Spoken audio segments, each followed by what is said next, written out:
এই মুহূর্তে আমরা যেটা দেখবো সেটা হলো ক্লোন স্টাম্প টুল। দেখেন এখানে ক্লোন স্টাম্প টুল, ক্লোন মানে কি নকল করা, অর্থাৎ একটাকে হুবহু আরেকটার মতো করা। স্টাম্প মানে সিল, যে আমরা যে প্যাডে সিল মেরে থাকি সেটার মতো।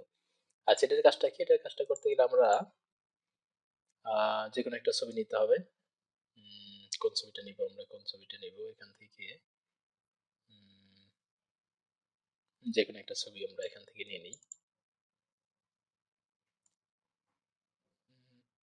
এখান থেকে আমরা যেমন এই ছবিটা নিলাম।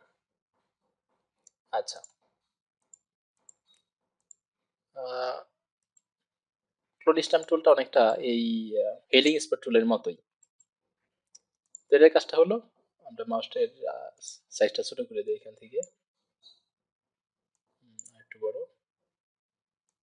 বা ছোটই করে দিলাম, অল্প অল্প করে মুছতে পারবো আমরা। আচ্ছা, তাহলে এটা করতে গেলে আমাদের এটার কাজ হলো এক জায়গার কালার এক জায়গায় নেওয়া। যেমন এই কালারটা এটার উপরে নেবো, তাহলে আগের মতোই could not use the clone stamp, অর্থাৎ ক্লোন স্টাম্পটা ব্যবহার করা যাবে না, because the area to clone has not been define. অর্থাৎ কারণ কি বলছে, যে এরিয়াটা আপনাকে ডিফাইন করে দেন নাই। Alter click to define a source point, অর্থাৎ কোন উৎস থেকে কালারটা নেবেন সেটা অল্টার ক্লিক করে আপনাকে দেখাই দিতে হবে। অর্থাৎ এই কালারটা এটার উপরে বসাবো, তাহলে অল্টার ক্লিক করে দিতে হবে। তাহলে আমরা এখান থেকে অল্টার মাউসে কিবোর্ড থেকে অল্টার চেপে ধরে এখানে একটা মাউসে ক্লিক করলাম, ক্লিক করে এখানে বসাই। এখানে একটা বিষয় দেখেন, এই প্লাসটাই, যেখানে একটা প্লাস আছে, প্লাসটা যেখানে থাকবে সেই কালারটা এটার উপরে বসবে। দেখেন এটা আবার ক্লিক করে করে করা যায়। ঠিক আছে, এটা ক্লিক করে করে করতে পারবেন আপনি। ঠিক আছে। আচ্ছা, তাহলে আমরা এটা দিয়ে যদি আমাদের হয়ে যায়, তাহলে আমরা এত কষ্ট করে কেন কোম্পানি এটা দিছে এখানে? অর্থাৎ কিছু কিছু কাজ আছে যেগুলা এটা দিয়ে সুবিধা হয়, আবার কিছু কিছু কাজ আছে যেটা এটা দিয়ে সুবিধা হয়। ঠিক আছে, যখন যেটা দিয়ে সুবিধা হয় তখন আমরা সেটা দিয়েই এই কাজগুলো করতে পারি। দেখি আমরা অন্য কোনো ছবি আর কি দিয়ে করতে পারি। যেমন আমরা ভিজিটিং কার্ড, এখান থেকে আমরা বা আমরা দেখে গেলাম ব্যানার, একটু কঠিন টাইপের ছবিগুলো যদি আমরা মুছতে চাই সেক্ষেত্রে আমরা এটার মাধ্যমে আমরা নিতে পারি। ঠিক আছে, যেমন আমরা এখান থেকে এই ছবিটা নিলাম। এখন বলা হলো যে একটু জুম করি, যেমন বলা হলো এই লেখাগুলো মুছেন বা এই লেখাগুলো মুছতে হবে আমাদের, একটু কঠিন হয়ে যাবে কিন্তু লেখাগুলো মুছতে। সেক্ষেত্রে আমরা এটার মাধ্যমে খুব ইজিলি এগুলো মুছতে পারি। ব্রাশটা ছোট করে দিলাম, আর একটু বড়। ওকে, এখন আমরা অল্টার চেপে ধরবো, এখানে অল্টার চেপে ধরে দেখেন এই যে, আবার আরেকটা ছোট করি, কিবোর্ডের থার্ড ব্র্যাকেট দিয়ে আমরা ছোট করতেছি, অল্টার ক্লিক করে দেখেন এই যে, অর্থাৎ যেখানে ছোট ছোট করে যেখানে যেখানে প্রয়োজন সেখান থেকে আমরা কিন্তু অল্টার নিয়ে নিয়ে এটা আমরা মুছে দিতে পারতেছি যেটা। অর্থাৎ আমরা আগেই বলেছি যে একটা কাজ একভাবে সহজ হয়। ঠিক আছে, একটা কাজ একভাবে, আবার এখান থেকে আমরা অল্টার নিলাম, একটা কাজ একভাবে আমরা ইজিলি মুছতে পারি। দেখেন ইজিলি আমরা এখানে কিন্তু সুন্দর করে এটা মুছে হয়ে গেছে। ঠিক আছে, অর্থাৎ এই ধরনের কাজের জন্য, অর্থাৎ কিছু মানে এই ধরনের কাজের জন্য আমরা কি করতে পারি, ক্লোন স্ট্যাম্প টুলটা ব্যবহার করতে পারি। উপরে কি অপশনগুলো আছে দেখি আমরা। উপরে আছে যেমন প্রথমে এখানে ছিল আপনার হলো সাইজ, এখানে হার্ডনেস। আচ্ছা, হার্ডনেসটা কি? হার্ডনেসটা হলো যেমন হার্ডনেস 0 দেওয়া আছে, 0 দেওয়া থাকা, যেমন আমরা এটা দেখেন, একটু এটা এটা একটু খেয়াল করেন, আমরা এটা মুছি, এটা হার্ডনেসটা বুঝতে পারবেন 0 দেওয়া আছে।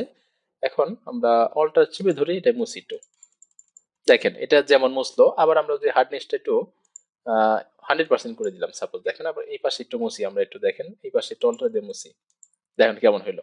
এখানে হার্ডনেস 0 দেওয়া থাকে, এখানে কেমন মুছলো, প্লাস এখানে আমরা যদি অল্টার, এখানে হার্ডনেস 0 কেমন, এখানে হার্ডনেসটা 100%।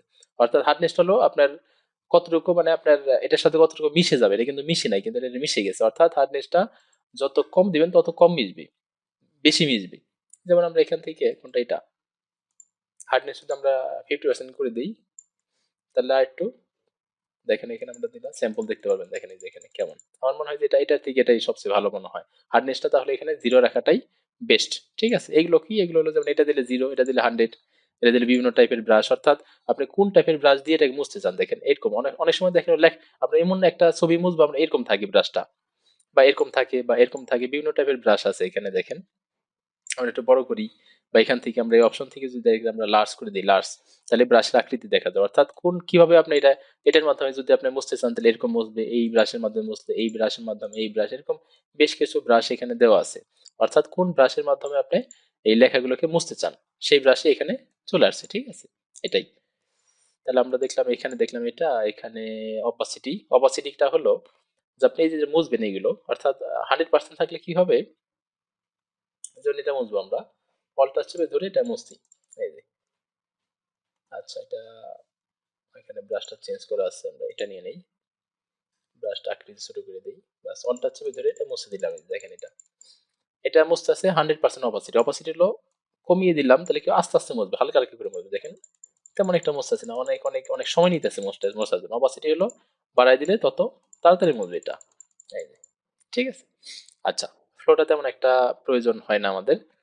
এই তো, এইটা হলো আমাদের হলো ক্লোন স্টাম্প টুল। ঠিক আছে। আচ্ছা, আশা করি ক্লোন স্টাম্প টুলটা আপনারা ভালো মতো বুঝতে পারছেন। ঠিক আছে। আমি যার একটা ছবি নেই, যেমন এই বোতামটা মুছবো আমি, বা আমরা এটা তো দেখলাম, এবার একটু ফেসের দিকে যাই আমরা।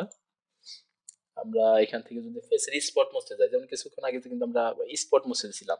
ঠিক আছে, আমরা এটার মাধ্যমেও আহ, বিভিন্ন ছবির স্পট মুছতে পারি আমরা, সেটা ফেসের বা যে কোনো। আমরা এখান থেকে একটা ফেসের ছবি নেই, পিকচার, ফেস, এটা নিলাম। দেখেন আমরা এই স্পটগুলো মুছে দিতে পারি কিভাবে, এটার মাধ্যমে।